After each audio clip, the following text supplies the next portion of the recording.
Et le but de ton incarnation, en tout cas pour ceux qui sont concernés par cette guidance, ça n'est pas de te rajouter une punition, c'est de te délivrer de cette souffrance. Cette souffrance, tu as toutes les clés pour t'en délivrer, tu as toutes les clés pour la comprendre, mais il est temps maintenant de te poser seul face à toi-même pour te dire « Ok, qu'est-ce que je peux faire pour moi? Qu'est-ce que je peux faire pour moi ? Pour ma résilience, pour m'aider à rebondir, ok ?» Donc c'est pour ça qu'on t'invite à ne pas prendre de décision hâtive par rapport à une potentielle nouvelle rencontre, par rapport à cette nécessité d'encapsuler ce passé derrière toi.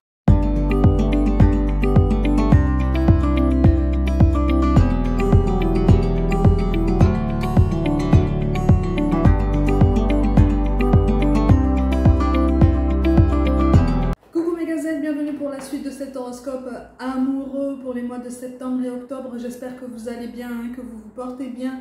On continue donc avec vous les natifs du Capricorne. N'hésite pas comme d'habitude à visionner la guidance de ton ascendant et de ton signe lunaire pour avoir un tableau beaucoup plus complet de ce qui peut s'annoncer pour toi sur cette rentrée dans le domaine sentimental. Ok, amis Capricorne, pour certains d'entre vous ici, on a du mal à passer à autre chose. On a du mal à passer à un autre chapitre de sa vie. On est sur des regrets, on est sur des remords, on est sur des remises en question. Tu entres dans une phase d'incertitude. Alors c'est une incertitude qui visiblement fait quand même partie du processus, hein, en ce sens que tu es quand même en train d'évoluer, tu es en train de prendre en maturité. Quel que soit l'âge qu'on a, on est toujours susceptible de prendre en maturité, hein, de toute façon, et en sagesse. Donc, tu essayes d'y voir plus clair dans ta situation actuelle, tu essayes de faire le bilan, une sorte de bilan. On n'est pas sur un bilan à proprement dit, mais une sorte de bilan de ton passé sentimental. Tu te poses des questions sur ton relationnel, tu veux trouver plus de fluidité, tu veux trouver aussi plus de sensualité, parce que visiblement tu as traversé une période particulièrement fade à ce niveau-là, hein. Il n'y a pas d'épanouissement sur les 3 à 6 derniers mois au niveau très personnel. Il y a eu de la frustration, il y a eu des attentes qui n'ont pas été satisfaites. Voilà, il y a eu des rencontres qui se sont terminées en eau de boudin parce que ça n'a pas donné ce que tu voulais. Tu n'attirais pas les profils que tu souhaitais attirer. En tout cas, il y a des prises de conscience par rapport à une certaine réalité que tu as mise de côté pendant longtemps. Et tu en as marre là. Tu en as marre, tu as envie que les choses bougent. Et tu prends conscience aussi que de toute façon, par le passé, tu as beaucoup trop souffert. Tu as porté des responsabilités qui n'étaient pas les tiennes, ou en tout cas qui étaient beaucoup trop lourdes et pendant beaucoup trop longtemps. Donc tu aspires de plus en plus fort à cette résilience, tu aspires de plus en plus fort à cette guérison, et puis aussi un petit peu plus de vie, hein, d'un point de vue très intime, on va dire ça comme ça, tu aspires à un peu plus de vie parce que c'était quand même assez bloqué, hein. Donc là, tu te poses de nouvelles questions. Tu te poses de nouvelles questions quant à cette fluidité que tu veux mettre en place dans ta vie amoureuse. Et tu prends conscience qu'effectivement, tu n'as pas encore fermé complètement la porte à quelqu'un du passé ou à une situation du passé. Et c'est pour ça qu'en fait, sur cette rentrée, tu as cette résurgence de souvenirs et peut-être d'émotions en fait, que tu avais mises de côté, que tu pensais avoir complètement guéri, pour pouvoir passer à autre chose. Et là, c'est comme si l'univers te disait, ok, sur cette rentrée, tu démarres un nouveau cap, tu démarres un nouveau chapitre, mais on te fait comprendre que pour démarrer ce nouveau chapitre, il faut que tu mettes un point final par rapport à ce qui s'est passé. Point final au niveau émotionnel, j'entends, tu vois. Parce que là, je parle soit d'une situation, soit d'une personne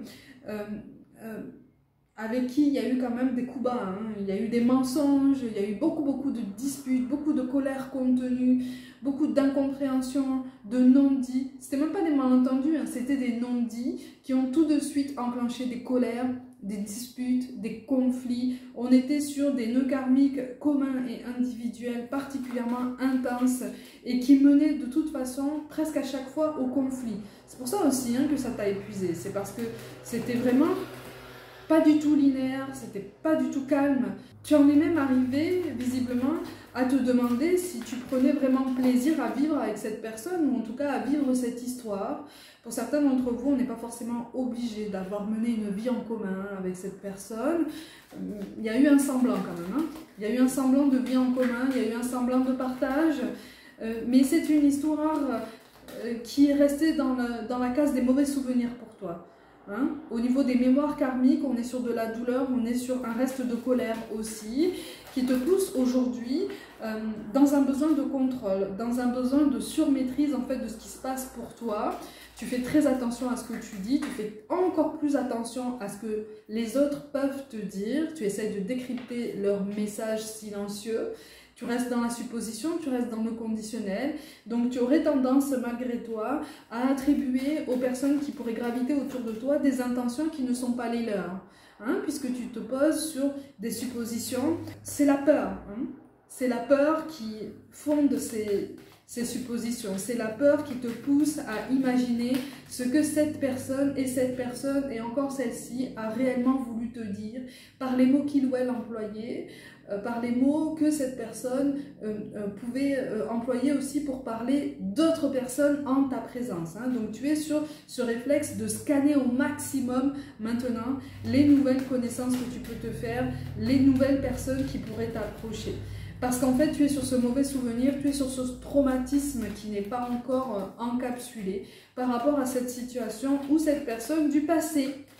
Tu lui en veux encore. Alors, soit tu en veux directement à cette personne, soit tu en veux davantage, encore une fois, à cette histoire, cette situation que tu as traversée avec elle et non pas à cause d'elle, hein, puisque vous étiez deux, hein, de toute façon.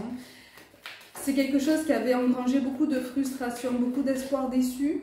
Et il y a encore énormément de colère en toi-même, il y a encore énormément de colère dans ton cœur. Tu ne peux pas passer à autre chose avec autant de colère en toi-même, avec autant d'énergie, de rébellion, de rancœur en toi-même. C'est pas possible. Parce que là, ça te prédispose, mais à grands pas, à reproduire le même schéma comportemental avec une nouvelle personne. Donc c'est pas possible là. C'est pas possible. Là, vraiment, on te pousse à apaiser tes émotions, à apaiser ton cœur, tes pensées, tes ressentis, à trouver un moyen, en fait, de te délester de tout ça, de le déposer à côté de toi. Et en même temps, c'est une démarche qui ne te repousse pas de tes idéaux, tu vois. Tu as un idéal sentimental, tu as un idéal relationnel. Pour certains d'entre vous, tu as un idéal de famille aussi, quelle que soit sa composition ou sa recomposition. On n'est pas en train de te dire que ce sont de mauvaises idées, on n'est pas en train de te dire que c'est un chemin qui n'est pas pour toi. On est simplement en train de t'encourager, si tu veux, à te délester de tout ce karma, de toute cette expérience que tu as accumulée, mais que tu n'as pas voulu laisser remonter en toi-même pour des raisons qui t'appartiennent, hein, qui sont tout à fait légitimes, mais pour lesquelles il est temps de t'exprimer, pour lesquelles il est temps de t'offrir ce cadeau, de te délester de ce poids, pour pouvoir avancer. Parce que là, en fait, tu essayes d'aller un petit peu trop contre le courant. D'accord ? On t'encourage au contraire à essayer de te laisser porter par la vague en te disant « Ok, ben, je suis amené à réaliser certaines choses, je suis amené à conscientiser certaines choses en moi-même, à accepter cette réalité aussi par rapport à ce qui se passe en moi-même, par rapport à cette colère. Je n'ai pas à m'en vouloir d'être en colère, mais est-ce que c'est bon pour moi de ressentir autant de colère et de rester sur cette énergie de colère et de revanche par rapport à quelqu'un ou à une situation passée? Visiblement, ce n'est pas la démarche la plus pertinente jusqu'à présent, parce que, et on te dit ça vraiment en toute bienveillance, on te dit ça vraiment avec le plus de douceur possible, en ce sens que tu t'épuises plus qu'autre chose. Tu peux avancer avec plus de fluidité, tu peux avancer avec plus de douceur, plus de bienveillance envers toi-même. Là, comme tu te pousses en fait à avancer et à aller de l'avant sur une énergie de colère, une énergie de revanche, c'est comme si paradoxalement tu te punissais. C'est comme si paradoxalement tu te punissais d'avoir vécu ce que tu as vécu avec cette personne, d'avoir encaissé ce que tu as encaissé, d'avoir accepté ce que tu n'accepterais plus aujourd'hui. Tu vois? C'est comme si toi-même tu ne te pardonnais pas de ce qui s'était passé. Et c'est sur ça qu'on essaye d'attirer ton attention. Tu vois, sur cette rentrée, tu passes à autre chose, certes, mais pour passer à autre chose, il faut changer ses énergies. Et pour changer ses énergies, on t'amène, si tu veux, le plus en douceur possible, à changer ta vision des choses par rapport à toi-même. Parce que sinon, tu vas aborder cette fin d'année avec une vision très défaitiste de l'amour, avec une vision très défaitiste aussi de toi-même, de tes relations humaines. On ne veut pas, en tout cas, on t'invite à ne pas avancer dans cette direction, si tu veux. on t'encourage à ne pas avancer dans cette direction. Parce que ça serait rajouter une punition supplémentaire à celle que tu t'es imposée jusqu'à présent. Et le but de ton incarnation, en tout cas, pour ceux qui sont concernés par cette guidance, ça n'est pas de te rajouter une punition, c'est de te délivrer de cette souffrance. Cette souffrance, tu as toutes les clés pour t'en délivrer, tu as toutes les clés pour la comprendre, mais il est temps maintenant de te poser seul face à toi-même pour te dire « Ok, qu'est-ce que je peux faire pour moi? Qu'est-ce que je peux faire pour moi ? Pour ma résilience, pour m'aider à rebondir, ok ?» Donc c'est pour ça qu'on t'invite à ne pas prendre de décision hâtive par rapport à une potentielle nouvelle rencontre, par rapport à cette nécessité d'encapsuler ce passé derrière toi, ok ? Quand on te parle de fermer une porte définitive par rapport à quelqu'un, par rapport au passé, c'est définitif dans le sens où, au niveau émotionnel, tu as été beaucoup trop marqué et les souvenirs remontent trop, tu vois ? Les souvenirs remontent trop et c'est à ce genre de sensation qu'on t'invite à fermer tout doucement et de façon définitive, pleine et entière et légitime cette porte par rapport au passé. Ok ? Pour ceux qui ont des enfants en commun avec cette personne, il est bien sûr entendu que si de toute façon vous êtes censé rester en contact pour le bien-être des enfants, c'est pas sur ça qu'on appuie ton attention. Parce que là, finalement, tu réfléchis trop. Tu es trop dans la réflexion, tu es trop dans le mental, tu es trop dans les pensées, tu n'es pas du tout ancré. Hein, tu n'es pas du tout ancré, tu es dans les suppositions, tu es dans le conditionnel, tu es dans une forme d'auto-sabotage qui n'est absolument pas voulu, mais qui en même temps est devenu comme une solution de secours, comme un recours personnel pour te préserver, pour te protéger de potentiels dangers, pour te protéger de potentielles situations bancales ou toxiques, ou en tout cas déséquilibrées de ce que tu as pu rencontrer par rapport au passé. Okay ? Donc, quelque part, tu t'es enfermé dans un cercle vicieux, un cercle de pensée, hein, une cage de pensée comme on dit. Alors, certains appellent ça aussi, on appelle ça aussi des croyances bloquantes, des croyances limitantes. Tu appelles ça comme tu veux. Okay ? Ce sont tes pensées qui ont un cours, qui ont un mouvement, qui ont une présence. Si elles ont une présence, c'est pour t'aider à comprendre quelque chose, en fait. Tu vois ? Et à toi de choisir ce que tu en fais de ces pensées. À toi de choisir à quel moment tu te reconnais dans un schéma de pensée qui te tire vers le bas pour après avoir cette impulsion et te dire ok, là je suis en train d'avoir des pensées négatives, là je suis en train d'être ultra défaitiste et ultra défensive ou défensif par rapport à quelqu'un. Qu'est-ce qui se passe? Qu'est-ce qui se passe et qu'est-ce qu'on est amené, qu'est-ce qu'on m'encourage à délester, à laisser derrière moi, à déposer comme un bagage trop lourd. Parce que là, ça ne m'aide pas à avancer. Et donc, ça va passer effectivement par un compromis avec toi-même déjà, tu vois.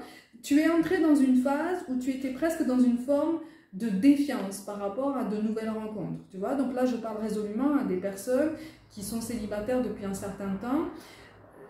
Le passé n'a pas été encapsulé, ou en tout cas quelque chose n'a pas été digéré par rapport au passé. Tu vois, il y a une colère qui est restée, on est resté sur des rancœurs, sur des ressentiments, sur un espoir d'excuses qui n'a pas été satisfait, et donc tu es resté comme ça, bec et ongle, sur cette frustration. Tu peux pas rester, ça va être difficile hein, si tu restes sur cette frustration, ça va être difficile de passer à autre chose. C'est comme une fleur qui a besoin de soleil et d'eau pour pousser, pour grandir et s'épanouir, et que tu t'obstines à la mettre dans le noir, que tu t'obstines à la mettre dans la pénombre. Elle va pas pousser, elle va pas prendre vie. Hein. Rien ne va bouger hein, de ce côté-là. Tu vois? Donc ça va engager beaucoup de frustration, ça va engager beaucoup de mécontentement par rapport à toi-même et par rapport à la situation. Parce que tu manques de recul, parce que tu es basé sur de la colère. Encore une fois, c'est une colère qui est visiblement légitime, qui est très forte encore. Mais on t'appelle vraiment sur septembre et octobre à essayer de prendre conscience qu'il existe des moyens maintenant pour t'aider à aller de l'avant et à apaiser cette colère. Cette colère, elle s'apaise par le pardon. Mais déjà, par le pardon à toi-même. Ok? Le pardon à toi-même par rapport au fait d'avoir traversé ou vécu toutes ces situations qui t'ont fait du mal et qui te ramènent à des pensées malheureuses. Pourquoi est-ce que ça te ramène toujours à des pensées malheureuses et pourquoi ça occupe autant ton esprit? tu as la solution en toi-même. Une solution de résilience, une solution de rebond, une solution pour vraiment te grandir et aller beaucoup plus loin dans ta vie sentimentale et même dans ta vie en général. Cette solution, ça passe par le mouvement. Et le mouvement, il passe par un changement d'état d'esprit, un changement de pensée, un changement de raisonnement. Et c'est quelque chose qui se fait dans le temps. C'est pour ça que je te parle de bienveillance, c'est pour ça que je te parle de douceur. Tu ne fais pas preuve de douceur. Involontairement, inconsciemment, tu ne fais pas preuve de douceur envers toi-même. Puisque tu te maintiens dans cette colère. Tu te maintiens dans le fait de lever les boucliers par rapport à cette personne du passé ou cette situation, et puis aussi par rapport à de nouvelles potentielles rencontres. On lève les boucliers, on met en place une armure blindée, on se protège, parce que de toute façon, on veut voir ce qui se passe à l'extérieur, mais quelque part on ne veut pas s'impliquer et on ne veut pas qu'on nous approche. Mais puisque tu ne veux pas qu'on t'approche, ce qui est tout à fait légitime et ce qui est tout à fait normal, prends du temps pour toi, prends du temps pour t'envelopper de cette douceur dont tu sembles manquer. Prends du temps pour t'envelopper de cette bienveillance et de cette compréhension par rapport à toi-même. Ta douleur, ta colère sont légitimes, d'accord? Elles sont vraies, elles ont leur vérité, d'accord? Elles ont eu leur raison d'être. Maintenant, au lieu de s'arrêter au fait qu'elles ont une raison d'être, tu peux leur trouver une utilité. Tu comprends ce que je veux dire? Comprendre ce que pointe cette colère et ce ressentiment, c'est aller au fond de toi-même, te comprendre par rapport à ton passé pour éviter de reproduire un schéma relationnel par après. Pour pouvoir se donner le choix, vraiment le choix libre et entier de faire de nouvelles rencontres ou pas. Et d'être confortable à cette idée aussi. Tu vois, c'est ce qui évite de tomber dans une forme de frustration et d'isolement qui devient de toute façon douloureux à partir du moment où tu arrives à un stade où tu aspires à de nouvelles rencontres, mais quelque part tu te sens seul et ça fait trop mal parce que tu ne rencontres pas les bonnes personnes. Oui, parce qu'il y a contradiction dans ton raisonnement intérieur. Je te rassure, on est tous susceptibles de passer par ce genre de contradiction personnelle. Hein? Encore une fois, on reste des êtres humains, on n'est pas des machines, on a des émotions, on a aussi des envies aussi, on a envie d'aller plus loin dans notre vie, on a envie d'aller plus loin dans nos projets, mais quelque part, là pour l'instant tu t'es complètement déconnecté de toutes tes autres émotions et de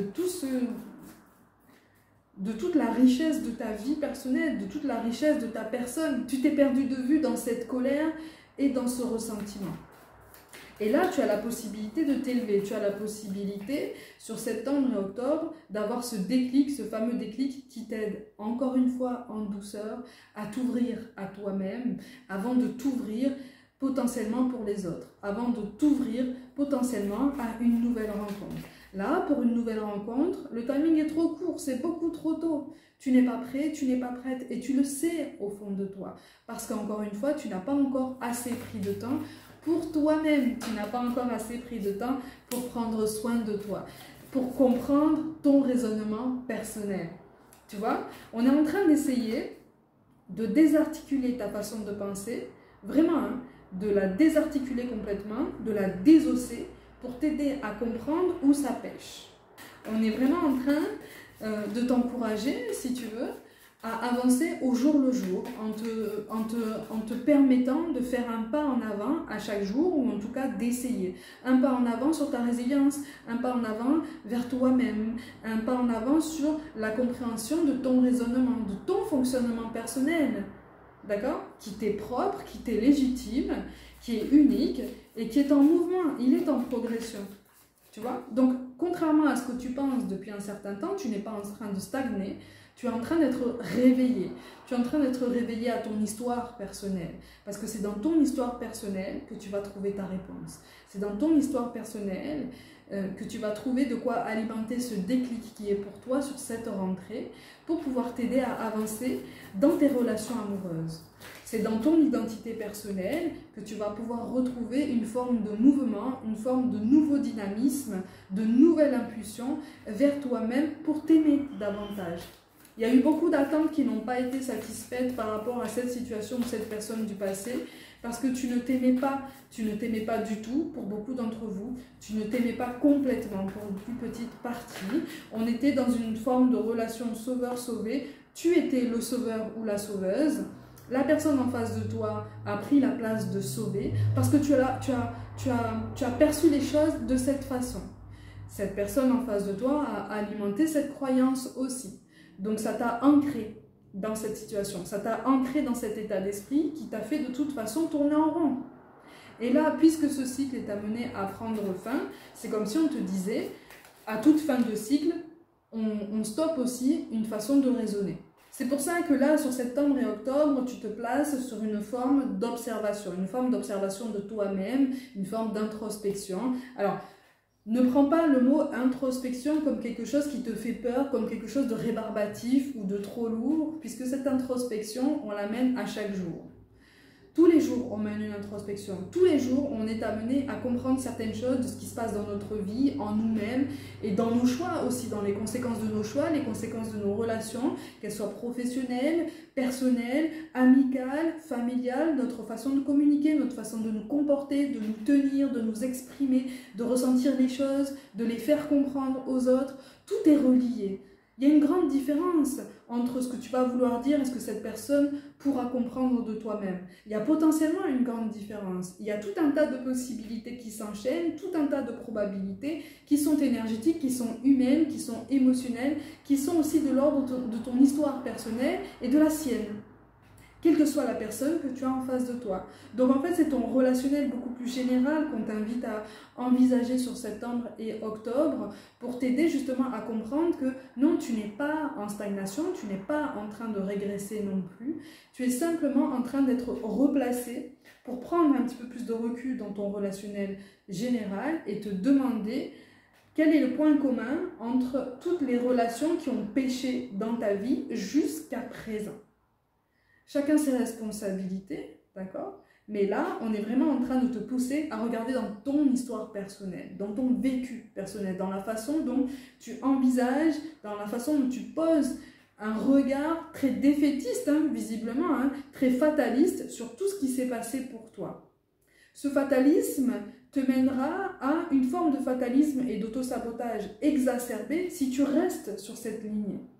Si tu prends conscience que ce fatalisme peut prendre fin et que tu peux rebondir en te disant « Ok, je change d'opinion sur moi-même, je change d'opinion sur les autres, tout le monde n'est pas mauvais, tout le monde n'a pas de mauvaises intentions, il peut y avoir des maladresses, il y a des choix karmiques aussi qui se font pour nous aider à comprendre certaines choses. Maintenant, qu'est-ce que j'en comprends ? Mais en bienveillance, qu'est-ce que j'en comprends dans l'amour et plus qu'est-ce que j'en comprends sous forme de reproche à la vie, aux autres et potentiellement à moi-même. Tu comprends ce que je veux dire? Il y a une différence dans tout ça. Tu vois? On ne te demande pas de changer de carte. On te demande de reprendre les mêmes cartes, de les redistribuer devant toi pour les regarder autrement, pour regarder les autres associations possibles. C'est comme si tu regardais un film pour la deuxième fois. Tu as une deuxième lecture de ce film. Le film de ta vie, le film de tes relations sentimentales, amicales, familiales, le film de tes relations à toi-même, avec une deuxième lecture. Est-ce que tu penses que tu auras le même ressenti? Est-ce que tu penses que tu auras le même recul et les mêmes conclusions? Non, de toute façon. Au fur et à mesure qu'on repasse et qu'on ressasse quelque chose, en essayant de prendre du recul et d'y apprendre de nouvelles choses, de toute façon, on avance. Et c'est sur ça qu'on attire ton attention. Tu avances, mais par contre, n'hésite pas à dérouler et redérouler, encore une fois, le fil de ta vie, le fil de ton histoire, parce qu'il y a des choses que tu ne comprends pas avec assez de recul, avec assez de hauteur. Donc, il y a des choses que tu perçois selon ta perception personnelle, selon ta réalité personnelle, ou en tout cas, celle que tu as voulu créer à ce moment-là, qui est en décalage avec la réalité que tu as vécue au même moment. C'est sur ça, c'est sur cette différence qu'on attire ton attention. Ok? Tu peux changer d'avis sur ton histoire, tu peux changer d'avis sur toi-même, tu peux changer d'avis aussi et d'énergie sur ce qui s'annonce pour toi sur septembre et octobre. En tout cas, on t'annonce plus de douceur, mais il va falloir, on t'encourage en tout cas, et tu es particulièrement accompagné à te délester, à laisser derrière toi ce bagage qui est devenu beaucoup trop lourd parce que alimenté en grande partie, ces derniers temps par tes pensées. Ok? Mes gazelles, prenez soin de vous, croyez en vous pour toute guidance personnelle. Mon mail et mon site internet sont mentionnés. Je vous envoie tout mon soutien et je vous dis à très vite.